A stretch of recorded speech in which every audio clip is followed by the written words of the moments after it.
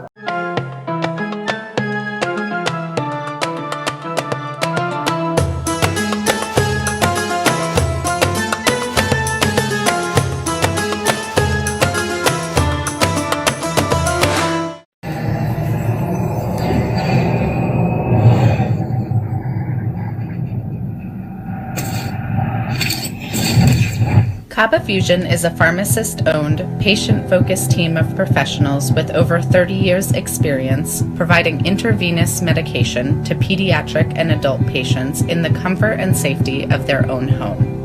Founded by Dr. Sohail Masood, a pioneer in the home infusion industry and recipient of Ernst & Young's Entrepreneur of the Year Award, Kaba Fusion has 28 state-of-the-art compounding pharmacies across the country with service capabilities nationwide. Specializing in IVIG, SCIG, and acute therapies, our highly skilled infusion nurses are present throughout your treatment and our clinicians are on call 24 hours a day. Please visit us at kabafusion.com for more information.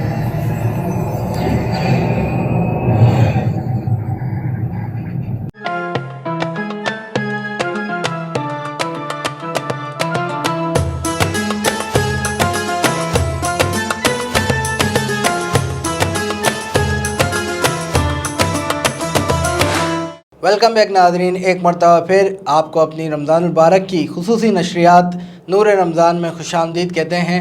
ناظرین کرام، break میں جانے سے قبل ہماری گفتگو کا سلسلہ علامہ صاحب کے ساتھ جاری ساری تھا اور ہمارے ساتھ ایک اور مہمان جیکما آباد سے تشریف لائے ہوئے ہیں، شاذب علی قادری تشریف فرما ہیں، انشاءاللہ ان سے بھی گفتگو کرتے ہیں۔ شاذب بھائی کیسے ہیں؟ الحمدللہ، آپ سنیں خیریت سے؟ شاذب بھائی، آپ کب سے نعت پڑھ رہے ہیں؟ الحمدللہ تقریباً 8-9 سال کا تھا، تب سے شوق چڑھا اور الحمدللہ آج تک حضور کا کرم جاری ہے۔ اچھا، یہ شوق آپ کا ہوا کیسے؟ بس ایک گھر کا ماحول بھی تھا، ہاں، اور دوست بھی تھے، میرے اچھے دوست ہیں، میرے اپنے اب تو استاد ہیں محمد فرحان علی قادری، تو ان کے ساتھ ہوتے تھے محلے کے حساب سے بھی، اس کے بعد وہ میرے استاد ہو گئے الحمدللہ آج۔ تو شاذب بھائی، آپ نے کسی مقابلوں میں اسکول لائف کالج لائف میں پارٹیسپیٹ کیا؟ الحمدللہ سندھ لیول پہ بھی لڑا ہوں میں مقابلے والے حساب سے، اور ڈسٹرکٹ والے حساب سے بھی الحمدللہ سیکنڈ فرسٹ پوزیشن پہ مطلب آج تک آتا رہا ہوں۔ آج تک صرف آپ نے جیکما آباد کے اندر ہی پروگرام کیے ہیں؟ جیکما آباد سے نہیں، الحمدللہ پورے پاکستان میں مطلب اپنے استاد کے ساتھ بھی گیا ہوں اور خود بھی اپنی محفلیں کرتا رہتا ہوں الحمدللہ۔ کوئی ایسا واقعہ اتنے سالوں میں، کوئی ایک ایسی محفل آپ کے ساتھ گزری ہو جو آپ کو یاد ہو؟ بس ایک سکھیا ملی تھی، مطلب جیسے سیکھنا پڑا تھا، جیسے سیکھ مجھے مل گئی تھی۔ ایک محفل میں پڑھ رہا تھا پنجاب کی کسی سٹی میں، تو وہاں پہ الحاج عبدالرؤف روفی صاحب نعت خوان وہ بھی بیٹھے تھے، تو میں نے مائک کو مطلب اپنے ہونٹوں کے قریب رکھا ہوا تھا، تو الحمدللہ وہ تو استاد نعت خوان ہیں، استادوں کے بھی استاد ہیں، تو انہوں نے مجھے مطلب اپنے بچوں کی طرح سمجھایا کہ بیٹا نعت جب بھی پڑھیں تو تھوڑا منہ سے ڈسٹینس ہو مائک کا، ایکو والے کو بھی تکلیف نہ ہو اور آپ کو بھی، آپ کا آواز بھی لوگوں تک صحیح پہنچے گا۔ تو مطلب یہ ایک چھوٹا سا واقعہ میرے ساتھ ہوا تھا۔ نعت خوانی کے علاوہ آپ کی کیا مصروفیات رہتی ہیں؟ الحمدللہ اسٹڈی وغیرہ جاری ہے میری، تو اس حساب سے بس یہ بھی پروفیشنل میں ہو گیا ہوں ابھی نعت خوان۔ کوئی ورکنگ کے لحاظ سے؟ ورکنگ کے لحاظ سے سینٹر ہے اپنا، اس حساب سے مطلب انہی میں بھی جاب بھی ہے، بس یہی ہے مصروفیات ہیں آج کل کی۔ شاذب بھائی بہت خوب۔ شاذب بھائی، آگے آپ کس چیز کو کنٹینیو کرنا چاہیں گے آفٹر اسٹڈی؟ آفٹر اسٹڈی میں تو دونوں کو کنٹینیو کرنا چاہتا ہوں، کیونکہ نعت خوانی تو انشاءاللہ مرتے دم تک ہے، ان پروفیشنل آفٹر اسٹڈی آپ کیا کرنا چاہیں گے؟ آفٹر اسٹڈی کوئی جاب کے لیے اپلائی کرتا رہتا ہوں، اور اگر انشاءاللہ جاب ہو گئی گورنمنٹ کی تو الحمدللہ انشاءاللہ بس اسی پہ جاری رہیں گے۔ ناظرین کرام، آپ نے گفتگو سنی ہے ہمارے مہمان ثنا خواہ کی، انشاءاللہ یہاں پر شامل کریں گے ان کے خوبصورت کلام۔ شاذب بھائی اتنا کافی ہے زندگی کے لیے، اتنا کافی ہے زندگی کے لیے، رکھ لے آقا جو نوکری کے لیے، اتنا کافی ہے زندگی کے لیے۔ آ گئے قبر میں بچھڑوانے، آ گئے قبر میں بچھڑوانے، بس درد کتنا ہے امتی کے لیے، اتنا کافی ہے زندگی کے لیے۔ لمبے سجدے کیے نبی نے کہا، لمبے سجدے کیے نبی نے کہا، اے نواسے تیری خوشی کے لیے، اتنا کافی ہے زندگی کے لیے۔ اور دید مانگی ہے ان کی حاکم، دید مانگی ہے ان کی حاکم، میں نے بس وقت آخری کے لیے، اتنا کافی ہے زندگی کے لیے، رکھ لے آقا جو نوکری کے لیے، اتنا کافی ہے زندگی کے لیے۔ سبحان اللہ، سبحان اللہ، سبحان اللہ۔ اتنا کافی ہے زندگی کے لیے، رکھ لیں سرکار جو نوکری کے لیے۔ اللہ پاک آپ کو اور ہم سب کو مدینہ پاک کی حاضری نصیب فرمائے۔ بہت ہی خوبصورت انداز میں کلام پیش فرما رہے تھے شاہ زیب علی قادری۔ ناظرین کرام، اپنی گفتگو کے سلسلے کو آگے بڑھاتے ہیں۔ علامہ صاحب، تراویح کے اندر قرآن پاک پڑھنا زیادہ افضل ہے یا خود سے پڑھنا زیادہ افضل ہے؟ بسم اللہ الرحمن الرحیم۔ دیکھیے، تراویح میں قرآن پاک پڑھنا وہ الگ چیز ہے، اور الگ سے قرآن پاک کو پڑھنا ایک الگ چیز ہے۔ ویسے تو یہ روایتوں میں موجود ہے کہ جو قرآن پاک پڑھنے والا ہے اسے ایک حرف کے بدلے میں 10 ثواب، اور جو سننے والا ہے اسے ایک حرف کے بدلے میں 30 ثواب ہے۔ اور قرآن پاک کو ویسے بھی جب ہم تلاوت کرتے ہیں تو حدیث مبارکہ میں آئے کہ جو شخص قرآن پاک کو تلاوت کرتا ہے، تو عام دنوں کی بات کر رہا ہوں میں، اس میں رمضان اور غیر رمضان کا کوئی شرط نہیں ہے، عام دنوں میں بھی فرمایا جو شخص رمضان المبارک میں جو شخص قرآن پاک کی تلاوت کرتا ہے تو اسے ایک حرف کے بدلے میں 10 نے کیا۔ اور پھر حضور نے فرمایا کہ میں یہ نہیں کہہ رہا ہوں کہ الف لام میم ایک حرف ہے، بلکہ فرمایا کہ اس میں الف جو ہے ایک الگ حرف ہے، میم ایک الگ حرف ہے، لام ایک الگ حرف ہے، یعنی ایک حرف کو الگ الگ، یعنی الف لام میم ایسے کر کے ہر حرف کے بدلے میں فرمایا کہ 10 نیکیاں ہیں۔ تو یقیناً قرآن پاک کو نماز میں پڑھنا اس کی اپنی ثواب ہے، اور نماز سے ہٹ کر عام روٹین میں قرآن پاک کی تلاوت کرنا اس کی اپنی ثواب ہے اور اس کی اپنی اجر ہے۔ اور جو قاری صاحب قرآن پاک کو نماز میں تلاوت کر رہے ہیں یقیناً وہ فضیلتوں کے حامل ہے، اس کی اپنی ثواب ہے، اور اس کا قاری صاحب کا اپنا ایک مقام و مرتبہ ہے۔ اور جو لوگ سننے کی سعادت حاصل کر رہے ہیں، سماعت کر رہے ہیں، غور کے ساتھ، غور و فکر کے ساتھ اور پورے اہتمام کے ساتھ، جیسے ابھی میں نے پیچھے عرض کیا تھا نا کہ پیچھے بیٹھ کر چائے چل رہی ہو اور پھر قاری صاحب پڑھ رہے ہو، اس سماعت کی بات نہیں چل رہی ہے۔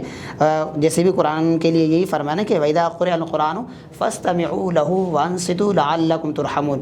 جب قرآن کی تلاوت کی جائے تو اسے تم غور سے سنو تاکہ تم پر رحمت اللہ تعالیٰ کی نازل ہو۔ لعلکم ترحمون، تاکہ اللہ تعالیٰ تم پر رحم فرمائے۔ تو ہمیں جب قاری صاحب تلاوت کر رہے ہو نماز تراویح کے اندر تو پھر ہمیں غور و فکر کے ساتھ اسے سننے کی ضرورت ہے، اور اگر ہمیں پڑھنے کی سعادت حاصل ہو رہی نماز تراویح میں تو یہ سونے پہ سہاگا ہے، اور اس کے علاوہ بھی جب ہم قرآن پڑھیں تو یقیناً اس میں بھی بے شمار ثواب ہے۔ علامہ صاحب یہاں پر ایک سوال بنتا ہے کہ اکثر اوقات ہم نے سنا ہے کہ جب قرآن پاک اگر تراویح کی صورت میں اور رمضان کے آخری عشرے میں شبینے ہوتے ہیں مختلف مساجد میں، اور قرآن پاک تلاوت کر رہا ہو بندہ، پڑھا رہا ہو شبینہ یا تراویح پڑھا رہا ہو، تو اس دوران ہم الگ سے قرآن نہیں پڑھ سکتے؟ بالکل، جب قرآن کی تلاوت ہو رہی ہو، نماز میں ہو یا اس کے علاوہ ہو، تو ہمیں احتیاط کرنی چاہیے، کیونکہ فرمان وَإِذَا قُرِئَ الْقُرْآنُ فَاسْتَمِعُوا لَهُ وَأَنصِتُوا لَعَلَّكُمْ تُرْحَمُونَ، جب قرآن کی تلاوت ہو تم اسے غور سے سنو تاکہ تم پر اللہ تعالیٰ کی رحمت نازل ہو۔ تو چاہے وہ نماز میں ہو، اس لیے نماز میں امام کے پیچھے تلاوت کرنے سے منع کیا گیا تاکہ قرآن کو تم غور سے سنو اور اس میں غور و فکر کرو۔ اور اسی طریقے سے شبینہ وغیرہ کی جیسے آپ بات کر رہے ہیں تو یقیناً اس میں بھی یہی ہے، جب قاری صاحب پڑھ رہے ہیں اور اگر پیچھے لوگ باتیں کر رہے ہیں، گپے لگا رہے ہو، تو اس سے ہمیں منع کیا گیا تاکہ جو قاری صاحب پڑھ رہے ہیں کہ سب اس کے ساتھ مل کر قرآن پاک کو سنیں، تاکہ قرآن کا جو ایک مقام ہے، مرتبہ ہے، وقار ہے، وہ برقرار رہے۔ ورنہ اگر دو پڑھ رہے، چھ پیچھے باتیں کر رہے تو پھر قرآن کا کہاں وقار رہے گا، اور دیکھنے والا یہی کہے گا کہ یہ مذاق ہی ہو رہا ہے۔ تو آج کل زیادہ تر معاشرے میں یہی ہو رہا ہے کہ ایک قاری صاحب پڑھ رہے، دو قاری صاحب کے ساتھ ہے تو چھ پیچھے بیٹھ کے باتیں کر رہے ہیں۔ تو ایک تو مسجد میں ویسے باتیں کرنے سے منع ہے، اور پھر قرآن کی تلاوت ہو رہی ہو اور ہم پیچھے مسجد میں بیٹھ کر باتیں کریں، تو پھر آپ خود اندازہ لگا سکتے ہیں کہ ہم کہاں کھڑے ہیں۔ بحیثیت مسلمان ہمیں اس پر غور کرنے کی ضرورت ہے۔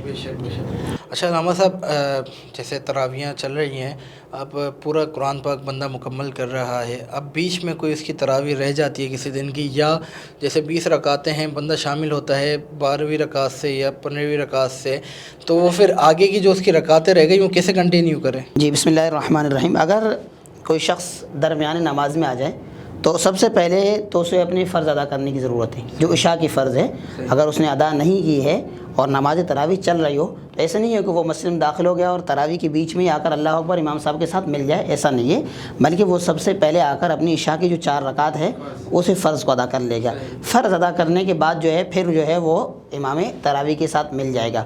اب امام 12ویں رکعت میں ہے، 13ویں میں، 14ویں میں، اس سے ہمیں کوئی غرض نہیں ہے، جتنی بھی رکعتیں امام کے ساتھ میسر آ جائے وہ پڑھ لے گا، اور پھر اس کے بعد جو ہے امام کے ساتھ جو ہے وہ وتر بھی پڑھ لے گا، کیونکہ وتر جو ہے وہ جیسے ہی تراویح ختم ہوتی ہے اس کے بعد وتر پڑھ لیتے ہیں لوگ، تو امام کے ساتھ جو ہے وہ وتر بھی جماعت کے ساتھ پڑھ لے، اور پھر جب لوگ جس سنتوں کے نفلوں کے پڑھنے کے بعد جیسے لوگ باہر نکل کر جا رہے ہوتے، اب وہ 2 4 6 رکعتیں جتنی بھی اس کے رکعتیں رہ گئی تھی، اب وہ اپنی ان رکعتوں کو الگ سے پڑھ کر مکمل کر لے۔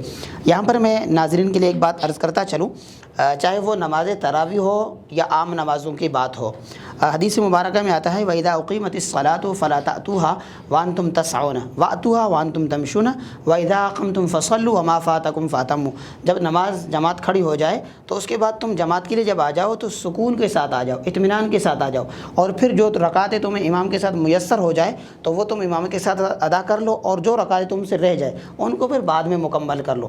ہمارے ہاں ہوتا کیا ہے کہ ہم پہلے تو انتظار کر لیں گے اذان ہو جائے، اذان کے بعد اب ہم تیاری کر لیں گے مسجد کے لیے، جیسے ہی جماعت شروع ہو جائے گی اب ہم گھر سے نکلیں گے، اب وضو خانے بھی آ جائیں گے۔ اب آپ نے دیکھا ہوگا کہ ہڑا ہڑی سے مچ رہی ہوتی ہے، ہم جب رکوع سجدے میں جا رہے ہوتے پیچھے سے لوگ جو ہے نا ٹھپ ٹھپ کی آوازیں آتی ہیں اور لوگ جو ہے نا بھاگ بھاگ کر جماعت میں شامل ہو رہے ہوتے ہیں، تو اس لیے حدیث میں منع فرمایا وَإِذَا أُقِيمَتِ الصَّلَاةُ فَلَا تَأْتُوهَا وَأَنْتُمْ تَسْعُونَ، جب جماعت کھڑی ہو جائے تو پھر تمہیں دوڑ کر آنے کی ضرورت نہیں ہے، بلکہ سکون و اطمینان کے ساتھ آ جاؤ۔ اس دوران اگر تمہارے کپڑے سیدھے نہیں ہیں، جیسے بعض کے اپنے دیکھو گا آستین جو ہے وہ اوپر ہوئی ہوئی ہوتی ہے وضو کرنے کے دوران، اس طریقے سے پانی جو ہے وہ، حالانکہ جو وضو کا پانی ہے اسے مسجد میں ٹپکانے سے منع کیا گیا ہے، مکروہ ہے، اور اسی کو جو ہے نا لوگ داڑھی سے اور جو ہے نا وہ چہرے سے پانی جو ہے لے لے کر اس کو مسجد میں ٹپکا ٹپکا کر جو ہے وہ بھاگ بھاگ کر مسجد میں اور جماعت میں آ کر شامل ہو رہے ہوتے۔ اور یہاں پر ایک اور جو مین چیزیں جو غلطی کر جاتی ہے وہ یہ ہے، بعض دفعہ ایسا ہوتا ہے کہ جب ہم آتے ہیں تو امام رکوع میں ہے، اب پیچھے سے آیا اللہ اکبر کے ہاتھ باندھے بغیر جو ہے نا فوراً سے جو ہے وہ امام کے ساتھ رکوع میں مل گیا، اور یہ سمجھتے کہ ہم نے رکوع پا لیا۔ یاد رکھیے کہ ہاں ہم یہ سمجھ رہے تھے کہ ہم نے امام کو رکوع میں پا لیا لہٰذا ہم نے رکعت پڑھ لی، ایسا نہیں ہے، بلکہ امام کے جب امام رکوع میں ہو، ٹھیک ہے، اب جب پیچھے سے آ جائے تو آپ اللہ اکبر کہے، اور اس کے بعد جو ہے نا ہاتھوں کو باندھنا تو سنت ہے. اگر آپ ہاتھوں کو چھوڑے رکھتے ہیں یا ہاتھ باندھتے تو کم از کم ایک اللہ اکبر کے مقدار کے برابر کھڑا ہونا یہ بھی ضروری ہے. ایک اللہ اکبر, ایک تو اللہ اکبر آپ نے کیا کر ہاتھ باندھ لیے تھے, پھر اس کے بعد ایک اللہ اکبر کے مقدار کے برابر آپ کا کھڑا ہونا فرض, قیام ضروری ہے.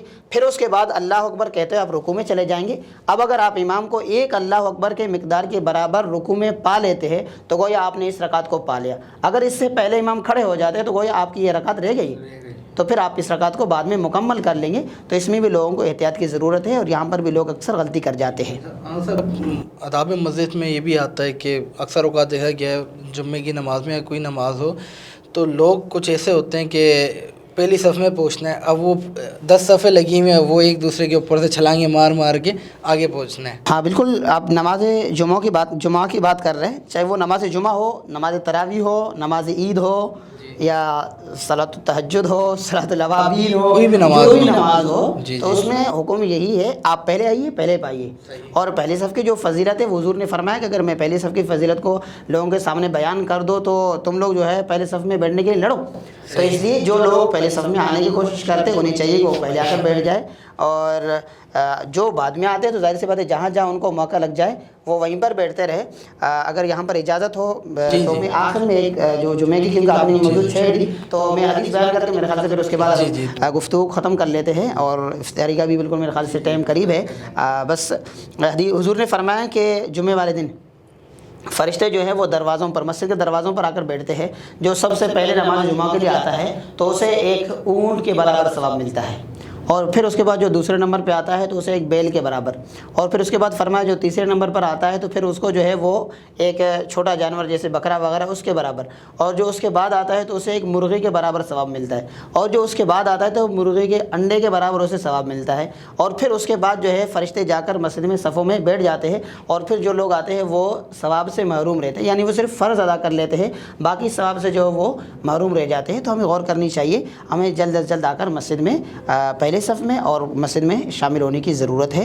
اللہ تعالیٰ کی بارگاہ میں دعا ہے اللہ تعالیٰ ہم سب کو اس پر عمل کرنے کی توفیق عطا فرمائے. سبحان اللہ سبحان اللہ. ناظرین کرام, جیسا کہ آپ نے ہماری گفتگو سماعت فرمایا علامہ صاحب کے ساتھ, بہت ہی خوبصورت موضوع پہ گفتگو ہماری جاری و ساری تھی. اللہ پاک سے دعا ہے کہ جو کچھ سنا اللہ پاک اس پہ مجھے اور آپ کو عمل کرنے کی توفیق عطا فرمائے, اور رمضان المبارک کی بہار خوب سے خوب تر لوٹنے کی توفیق عطا فرمائے.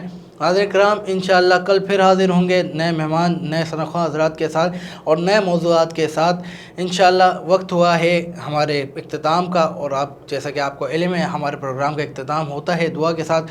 کل تک کے لیے اپنے میزبان بابر مغل کو دیجیے اجازت. السلام علیکم ورحمۃ اللہ وبرکاتہ. آمین. اللہم صلی علی سیدنا مولانا محمد وعلی آل و اصحاب سیدنا و مولانا محمد وبارک وسلم.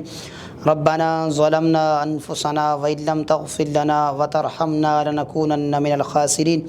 رب اجعلني مقيم الصلاة ومن ذريتي ربنا وتقبل دعاء. ربنا اغفر لي ولوالدي وللمؤمنین یوم یقوم الحساب. مولا کریم ان بابرکت لمحات میں ہم سب کی عبادتوں کو اپنی بارگاہ میں شرف قبولیت عطا فرما. مولا کریم ہم سب کے صغیرہ کبیرہ گناہوں سے درگزر فرما. مولا کریم ہم سب کو 5 وقت نماز پڑھنے کی توفیق عطا فرما. مولا کریم ہم سب کو رمضان المبارک کے ان بابرکت لمحات میں مولا کریم زیادہ سے زیادہ برکتیں اور رحمتیں سمیٹنے کی توفیق عطا فرما. مولا کریم ہم سب کے روزوں کو اپنی بارگاہ میں شرف قبولیت عطا فرما. مولا کریم ہم سب پر اپنی رحمت نازل فرما. مولا کریم ہم سب کے والدین پر اپنی رحمت نازل فرما. وصلی اللہ تعالی علی خیر خلقہ محمد وعلی آلہ واصحابہ اجمعین برحمتک یا ارحم الراحمین.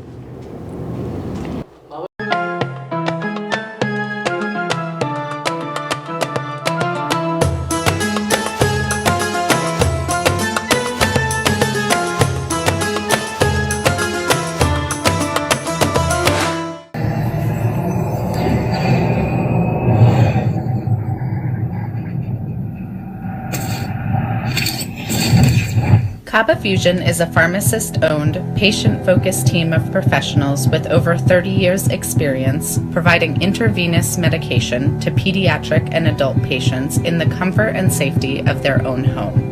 Founded by Dr. Sohail Masood, a pioneer in the home infusion industry and recipient of Ernst & Young's Entrepreneur of the Year Award, Kaba Fusion has 28 state-of-the-art compounding pharmacies across the country with service capabilities nationwide. Specializing in IVIG, SCIG, and acute therapies, our highly skilled infusion nurses are present throughout your treatment and our clinicians are on call 24 hours a day. Please visit us at kabafusion.com for more information.